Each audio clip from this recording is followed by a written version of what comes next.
Audio Jungle.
Horas Amanginang dan saudara-saudara yang dikasihi Tuhan Yesus Kristus, selamat berjumpa kembali dalam Renungan Harian HKBP Delta Mas di hari ini.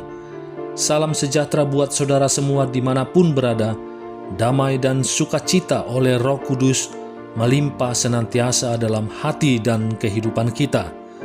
Sebelum kita mendengarkan renungan firman Tuhan pada hari ini, marilah kita bersatu dalam doa. Ya Bapa kami yang bertata di kerajaan surga, yang kami kenal melalui nama anak-Mu Tuhan Yesus Kristus, yang selalu mengasihi kami, Tuhan yang kudus dan mulia, terima kasih dan kami bersyukur untuk berkat dan penyertaan-Mu di sepanjang hidup kami. Pada hari ini kami akan kembali memulai dan melanjutkan seluruh aktivitas dan pekerjaan yang kami rencanakan. Kami bisa memasuki hari ini, itu semua karena kasih anugerah-Mu. Kami percaya dalam segala hal, Tuhan punya rencana yang baik dalam kehidupan kami. Dan saat ini pun, kami mau mendengarkan firman-Mu. Urapi kami Tuhan untuk kami dapat mengerti dan taat pada setiap kehendak-Mu. Di dalam nama anak-Mu Tuhan Yesus Kristus, kami telah berdoa dan mengucap syukur. Amin. Renungan Harian HKBP pada hari ini hari Kamis, tanggal 17 Oktober 2024, diambil dari dalam bahasa Batak, Efesus bid 24 ayat 32. Alai gabenda basar mahamu samahamu, akaparasi roha, masih sean dosa mahamu, songon panesa ni debata di dosa muna di bagasan Kristus. Dalam bahasa Indonesia, Efesus 4 ayat 32. Tetapi hendaklah kamu ramah seorang terhadap yang lain, penuh kasih mesra dan saling mengampuni, sebagaimana Allah di dalam Kristus telah mengampuni kamu. Jemaat HKBP Delta Mas yang dikasihi Tuhan, pengampunan merupakan suatu hal yang paling penting dalam kehidupan orang Kristen. Orang berdosa diselamatkan oleh karena pengampunan Allah berikan kepada setiap manusia. Yesus pun dalam pengajarannya mengajarkan murid-muridnya untuk dapat mengampuni seperti Kristus mengampuni. Bahkan melalui suratnya kepada jemaat di Efesus dalam Efesus 4 ayat 31-32, Paulus mengingatkan mereka untuk membuang segala kepahitan, kegeraman, kemarahan, pertikaian, fitnah, dan kejahatan. Tidak hanya itu, Paulus menginginkan jemaatnya untuk dapat ramah seorang dengan yang lain, penuh kasih mesra, dan saling mengampuni seperti Kristus telah mengampuni.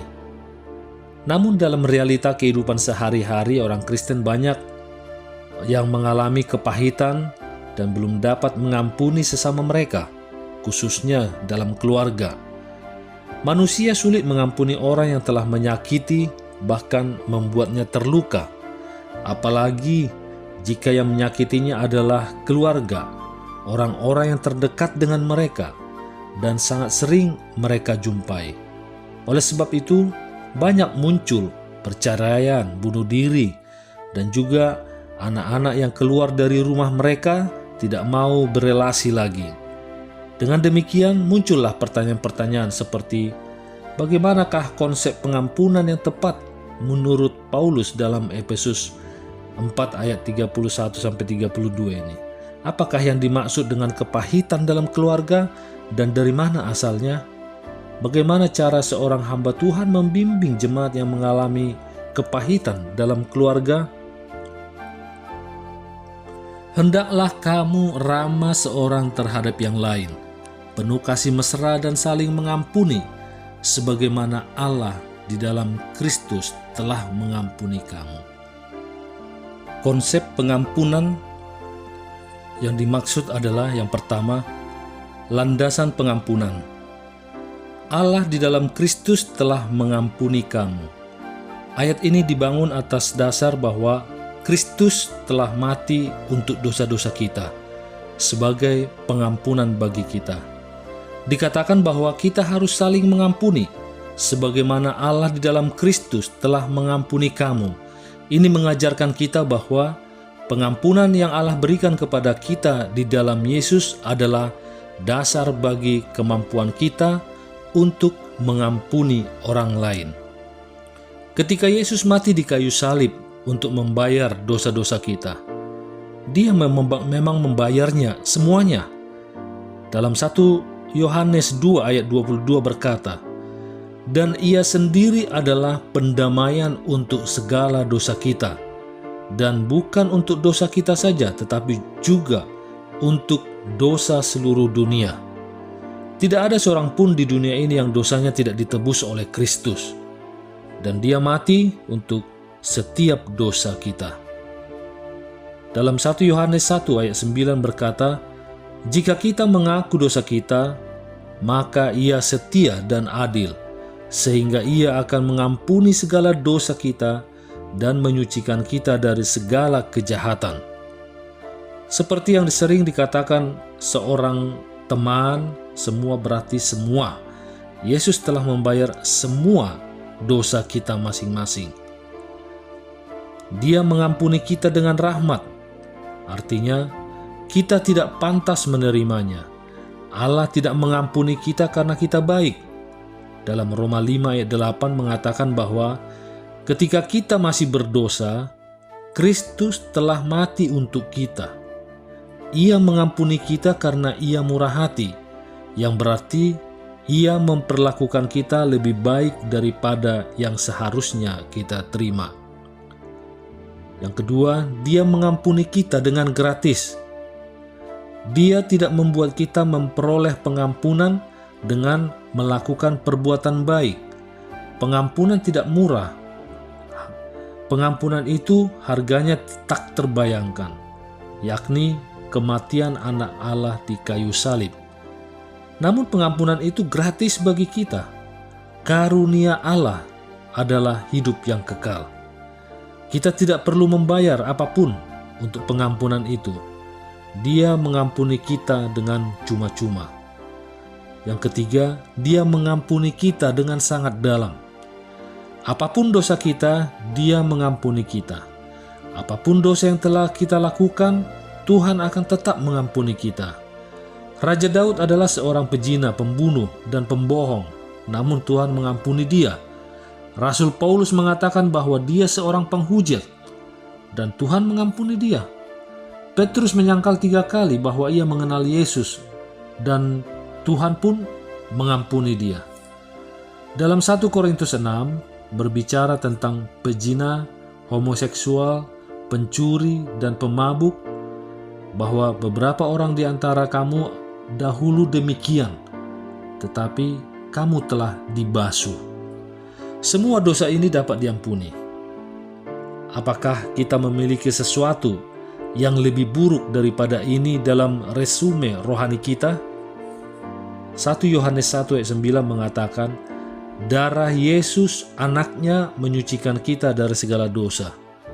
kita dapat merasa terhibur karenanya. Dia mengampuni kita dengan sangat dalam, artinya apapun dosanya, dosa itu telah dipaku di kayu salib Yesus. Keempat, Dia juga mengampuni kita berulang-ulang. Sekali lagi di sini kita dapat mengklaim dalam 1 Yohanes 1 ayat 9 yang mengatakan bahwa jika kita mengaku dosa kita, maka Ia setia dan adil, sehingga Ia akan mengampuni segala dosa kita. Kata setia berarti bahwa Ia akan melakukannya setiap saat.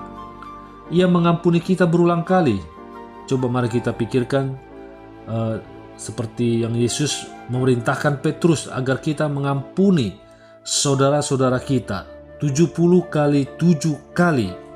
Maka kita tahu bahwa Ia juga melakukan hal yang sama bagi kita. Dan bukankah kita senang karenanya? Berapa banyak dari kita yang harus memanfaatkan kasih karunia-Nya yang berulang kali mengampuni untuk dosa-dosa yang sama berulang kali. Berapa kali kita harus meminta Tuhan untuk mengampuni kita atas kata-kata kita. Berapa kali kita harus kembali kepadanya dalam doa untuk kemarahan yang sama. Atau karena kita tidak melakukan apa yang kita tahu seharusnya kita lakukan, atau apapun dosa yang menjerat kita. Syukurlah bahwa tidak ada batas atas pengampunan Tuhan bagi kita. Dan kita dapat memuji Tuhan karena kasih karunia-Nya yang mengampuni tidak terbatas. Dia memiliki kasih karunia yang tak terbatas dan mengampuni kita berulang kali. Sesering apapun kita datang, kita menemukan pengampunan. Semua aspek pengampunan Tuhan bagi kita ini luar biasa. Dan kita harapkan kita telah dapat mengalaminya secara pribadi. Namun jika belum, maka hari ini mari akui dosa kita kepada Tuhan. Akui bahwa kita telah memberontak terhadap-Nya dan melanggar hukum-hukum-Nya. Percayalah bahwa Yesus mati di kayu salib untuk melunasi dosa-dosa kita. Dan berbaliklah untuk mengikutinya sebagai juru selamat atas dosa-dosa kita dan Tuhan atas hidup kita. Maka kita dapat mengetahui bahwa semua hal yang dikatakan dalam Alkitab ini tentang pengampunan dosa-dosa kita akan berlaku juga untuk dosa-dosa kita semua. Namun jika kita berkata bahwa kita sudah tahu bahwa kita telah diampuni oleh Tuhan, maka ayat ini menunjukkan bahwa kini ada tanggung jawab besar yang harus kita penuhi. Tanggung jawab pengampunan. Dalam bacaan kita, hendaklah kamu ramah seorang terhadap yang lain, penuh kasih mesra dan saling mengampuni sebagaimana Allah di dalam Kristus telah mengampuni kamu. Di sini Tuhan mengajarkan dengan sangat jelas bahwa jika kita menganggap dosa-dosa kita telah diampuni oleh-Nya, maka kita juga bertanggung jawab untuk mengampuni orang lain atas dosa-dosa mereka terhadap kita. Dikatakan bahwa kita harus saling mengampuni, sebagaimana Allah di dalam Kristus telah mengampuni kita. Apakah kita telah diselamatkan? Apakah dosa-dosa kita telah diampuni? Apakah kita akan masuk surga? Maka kita harus mengampuni segala keluhan, penghinaan atau luka yang telah dilakukan seseorang kepada kita. Kita harus bersikap baik, lembut hati, dan pemaaf, sebagaimana Allah telah memperlakukan kita. Mungkin tidak ada area dalam hidup kita yang lebih menguji keserupaan kita dengan Kristus daripada area ini, area pengampunan. Pengampunan adalah hal yang Yesus dikenal. Itulah tujuan Ia datang ke bumi, menyerahkan nyawanya dan menebus dosa-dosa kita, sehingga kita dapat diampuni. Yesus adalah tentang pengampunan. Karena itu, kemampuan kita untuk mengampuni menjadi salah satu indikator terbesar bahwa kita seperti Yesus atau tidak seperti Yesus. Ketika Stefanus dirajam dengan batu oleh orang-orang Yahudi dalam kitab Kisah Para Rasul, ia berseru, "Tuhan, janganlah tanggungkan dosa ini kepada mereka." Dari mana ia memperolehnya? Apakah ia hanya mengarang-arangnya sendiri? Tidak. Kita tahu dari mana ia memperolehnya. Dari Yesus, yang ketika ia sedang sekarat di kayu salib berseru, "Ya Bapa, ampunilah mereka, karena mereka tidak tahu apa yang mereka perbuat." Stefanus bersikap seperti Yesus. Dan apakah kita tahu bahwa ia bersikap seperti Yesus? Karena ia menunjukkan dalam dirinya cara ia mengampuni. Setiap orang yang membaca kisah Stefanus yang mengampuni para pembunuhnya langsung melihat betapa miripnya dia dengan Yesus. Ketika orang melihat hidup kita, apa yang mereka lihat tentang kita dalam cara kita mengampuni? Apakah mereka melihat seseorang yang pengampunannya tampak seperti Yesus? Ataukah apakah mereka melihat sesuatu yang lain? Mari kita mendengar firman Tuhan dan menanggapinya dalam hati kita pada hari ini.